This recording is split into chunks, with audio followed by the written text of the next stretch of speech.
အများအပြားထင်းနေကြတယ်စိတ်ကဘယ်မှာရှိဗိုက်ထဲမှာရှိတယ်နှလုံးထဲမှာရှိတယ်အုံနောက်ထဲမှာရှိတယ်ဒီလိုပြောနေကြစိတ်ဟာပြတ်တာလည်းမဟုတ်တော့အိတ်နေတဲ့အချိန်မှာဘဝင်စိတ်ရှိတယ်နိုးလာတဲ့အခါမျက်စိကမြင်သိစိတ်တွေဖြစ်တယ်ဝိသိစိတ်တွေဖြစ်တယ်နားကကြားရင်ကြားသိစိတ်တွေဖြစ်တယ်ဒီလို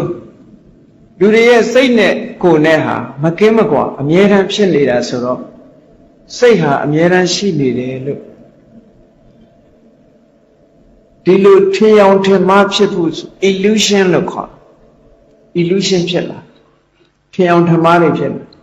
ဒါကြောင့်စိတ်ဟာထာဝရရှိနေတဲ့အရှိတရားမဟုတ်ဘူးတဲ့အကြောင်းကြောင့်ဖြစ်ပေါ်လာတဲ့အဖြစ်တရားများတာဖြစ်ပါတယ်ဒါကြောင့်မို့စိတ်ကိုဇာတဖြစ်ပေါ်လာတဲ့တရားဖြစ်လာတဲ့တရားဆိုကြတဲ့ကဆိုင်ရာအကြောင်းတရားကထုတ်လုပ်လိုက်လို့ဖြစ်လာတာဖြစ်လာပြီးတော့လည်းပြန်ပြီးတော့ပျက်စီးသွားရတယ်နောက်အကြောင်းတရားတစ်ခုကထပ်ပြီးထုတ်လုပ်တယ်ထပ်ပြီးထုတ်လုပ်တယ်မပြတ်ထုတ်နေသည့်အတွက်ကြောင့်ရပ်တန့်ပြီးတော့မနေဘူးဆက်ဖြစ်နေတယ်တစ်ခါထုတ်တစ်ခါဖြစ်တယ်နောက်တစ်ခါထုတ်နောက်တစ်ခါဖြစ်တယ်ဆိုမမြဲတဲ့သဘောလည်းမထင်ရှားဘူးလားအေးစိတ်တိုင်းဟာသူ့ဆိုင်ရာအကြောင်းတွေကြောင့်ဖြစ်တာဆိုတော့ဘုန်းကြီးတို့တွေကစိတ်ရဘယ်မှာရှိတုံးလို့ဆိုအုံနောက်ထဲမှာရှိတယ်လို့ပြောလို့ရမလားမရပါဘူး condition တစ်ခုအနေနဲ့တော့ပြောလို့ရတယ်ဟောနှလုံးသားထဲမှာရှိတယ်လို့ရောပြောလို့ရမလားအဘိဓမ္မာသင်ထားတဲ့ပုဂ္ဂိုလ်တွေကဟရိယဝတ္ထုကိုမိပြီးတော့ဖြစ်တယ်ဆိုဟရိယဝတ္ထုထဲမှာစိတ်ရှိနေတဲ့အောင်စိတ်ထဲမှာဒီလိုထင်တတ်ကြအေးတချို့ကြတော့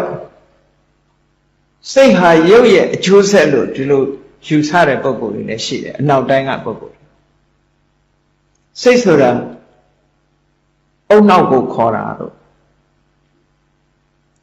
အာယုံကြောတွေကိုခေါ်တာတော့မြတ်စွာဘုရားကအုံနောက်နဲ့အာယုံကြောနဲ့တခြားစီဆိုပါစို့ case မိကျစ်လေးထဲမှာခုနကအမှားချင်းပုတ်လို့ရအောင်ဘိန်းကလေးပါတယ် case ပါတယ်လူတူတယောက်ရဲ့အားဆိုင်ပြီးတော့ဖိချစ်မှုလေးပါတယ်အဲ့ဒီအကြောင်းတွေဆုံလိုက်တဲ့အခါကျတော့မှမိတော့ကလေးဆိုပေါ်လာ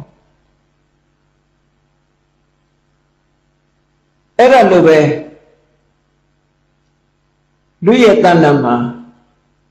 ကံတရားကဖန်တီးထားတဲ့ possibility ဆိုဖြစ်နိုင်ခြေလေးတွေတော့ရှိတာပေါ့သို့တော့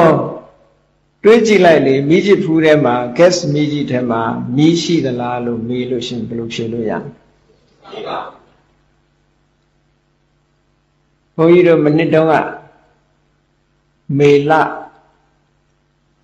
ဂျာမနီနာကဩစတြီးယားဆိုနိုင်ငံရှိအဲ့ဒီဩစတြီးယားနိုင်ငံမှာမြို့တော်ကဘီယင်နာအဲ့ဒီဘီယင်နာတက္ကသိုလ်ရဲ့အကြီးဘီယင်နာတက္ကသိုလ်ကပေါမောက္ခတယောက်ကဖိတ်ပြီး